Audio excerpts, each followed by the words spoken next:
तर ठाकरेंची शिवसेना फोडण्यासाठी दबाव तंत्राचा वापर, खासदार संजय देशमुख यांचा हा आरोप।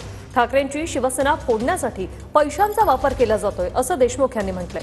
तर आम्ही फोडाफोडीचं राजकारण कधी केलं नाही असं बावनकुळे यांनी म्हटलंय। आमच्या पक्षात या असं आम्ही स्वतःहून कोणाला म्हणत नाही असंही बावनकुळे यांनी म्हटलंय।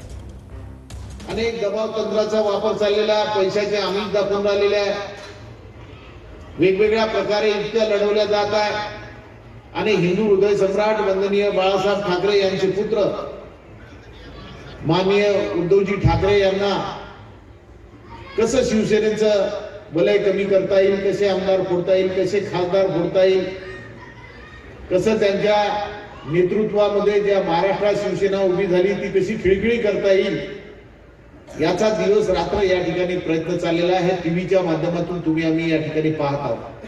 आम्ही कधीही असा उन्मत्त काम करणार नाही। आम्ही कधी फोडाफोडीचं राजकारण कधीच केलं नाही। आमच्या भारतीय जनता पार्टीमध्ये ही पद्धती नाही आहे। विकासाच्या मुद्द्यावर आम्ही महाराष्ट्र पुढे नेतो आहे। आम्ही कधीही कुणाला आमच्या पक्षात या, आमच्या पक्षामध्ये जबरदस्ती त्या ठिकाणी आमच्याकडे काही स्पेस आहे म्हणून आम्हाला या ठिकाणी या असं कधी म्हणत नाही। मोदीजींच्या कामावर, देवेंद्रजींच्या कामावर महाराष्ट्रामध्ये जनतेला वाटतं की भाजपाकडे गेलं पाहिजे, त्यामुळं लोक येत आहे ना, आम्ही त्यांचं स्वागत करतो।